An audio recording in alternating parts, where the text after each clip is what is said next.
सोचिए, एक नेता किसी पार्टी को अपने जीवन के 40 साल देता है और फिर एक दिन अचानक इस्तीफा दे देता है।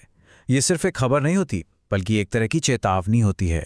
आज हम भारत की मुख्य विपक्षी पार्टी के एक ऐसे ही दिग्गज नेता डॉक्टर शकील अहमद के इस्तीफे के पीछे की कहानी को समझेंगे और ये जानने की कोशिश करेंगे कि ये भारतीय राजनीति के लिए क्या मायने रखता है।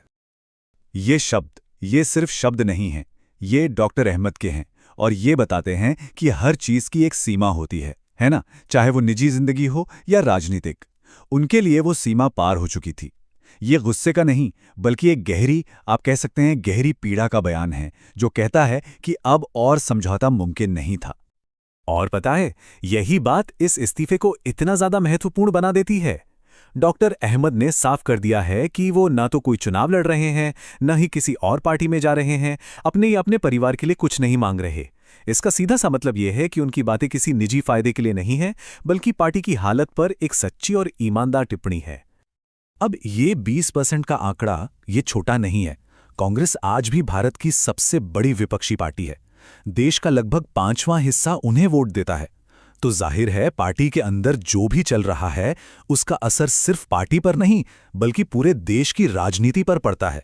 और इसीलिए एक इतने पुराने नेता की अंदर की बातों को समझना बहुत जरूरी हो जाता है।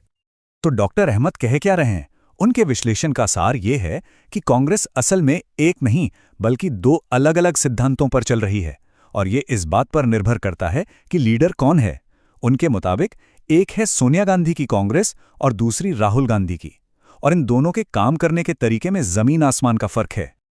चलिए पहले वाले मॉडल को थोड़ा और समझते हैं, यानी सोनिया गांधी के तरीके को।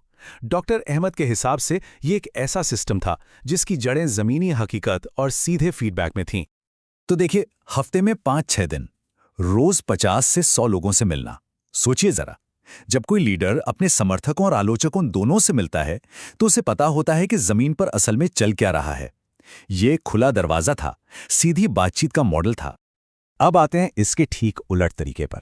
डॉक्टर अहमद इसे राहुल गांधी के नेतृत्व से जोड़ते हैं, और उनके हिसाब से ये एक बहुत बड़ा बदलाव है, जहां जानकारी और पहुंच बस कुछ गिने चुने लोगों तक ही सिमट कर रह गई है।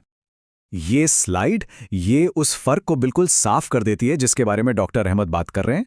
एक तरफ सबके लिए खुला दरवाजा, दूसरी तरफ एक ऐसा सिस्टम जहां पहुंच और जानकारी को कुछ लोग कंट्रोल करते हैं। उनके मुताबिक अब फैसले वो लोग ले रहे हैं जिन्हें चुनावी राजनीति का कोई अनुभव ही नहीं है, जिनका जमीनी हकीकत से कोई लेना देना नहीं है। और ये जो बात है, ये नए और पुराने नेताओं के बीच के कथित कल्चरल गैप को दिखाती है। डॉक्टर अहमद का मानना है कि राहुल गांधी उन सीनियर नेताओं के साथ सहज महसूस नहीं करते जिन्हें सम्मान देना पड़ता है, जिन्हें नाम से नहीं बुलाया जा सकता, और इसी वजह से जो अनुभवी नेता हैं उन्हें धीरे धीरे किनारे किया जा रहा है। तो इसका नतीजा क्या निकला? इस बदलाव का असर क्या हुआ? डॉक्टर अहमद के हिसाब से लीडरशिप स्टाइल में इस बदलाव का पार्टी पर बहुत गहरा और ठोस असर पड़ा है। क्योंकि देखिए, जब फीडबैक का रास्ता ही बंद हो जाए तो कोई भी संगठन अपनी दिशा भटक ही जाता है। कभी सोचा है कि जब किसी बड़े लीडर को कोई कड़वा सच बताया जाए तो क्या होता है? यही सवाल डॉक्टर अहमद के उस निजी अनुभव को समझने के लिए जरूरी है, जिसने उनके पूरे करियर की दिशा ही बदल दी। उन्होंने हिम्मत की और उसका नतीजा उन्हें भुगतना पड़ा। तो हुआ ये कि एक बंद कमरे की बैठक में डॉक्टर अहमद ने राहुल गांधी को पार्टी के खराब चुनावी प्रदर्शन के बारे में बताया। उन्होंने आंकड़े दिए कि एक जगह तो पार्टी को नोटा से भी कम वोट मिले, और नतीजा ये हुआ कि डॉक्टर अहमद को फिर कभी दिल्ली में पार्टी की किसी मीटिंग में बुलाया ही नहीं गया। मतलब साफ है, समस्या को सुलझाने के बजाय जिसने समस्या बताई उसी को किनारे कर दिया गया। और इस एक घटना का असर पार्टी की पूरी स्ट्रैटेजी पर दिखता है। डॉक्टर अहमद का मानना है कि पार्टी एक तरह की आप कह सकते हैं निष्क्रिय सोच में जी रही है कि भाई, जब लोग मौजूदा सरकार से तंग आ जाएंगे तो वो खुद ही कांग्रेस के पास लौट आएंगे, और इसी वजह से जमीन पर मेहनत करने की कोई तत्परता नजर ही नहीं आती। तो अब हम आते हैं इस पूरे विश्लेषण के आखिरी हिस्से पर। डॉक्टर अहमद के इस्तीफे को एक हमले की तरह नहीं, बल्कि अपनी बात सुनाने के एक आखिरी, शायद एक हताश प्रयास के तौर पर देखना चाहिए। ये एक पुराने नेता की अपनी ही पार्टी को बचाने की एक आखिरी कोशिश हो सकती है। और ये बात बहुत जरूरी है, उनकी आलोचना पार्टी की विचारधारा से नहीं, बल्कि काम करने के तरीके और लीडरशिप से है।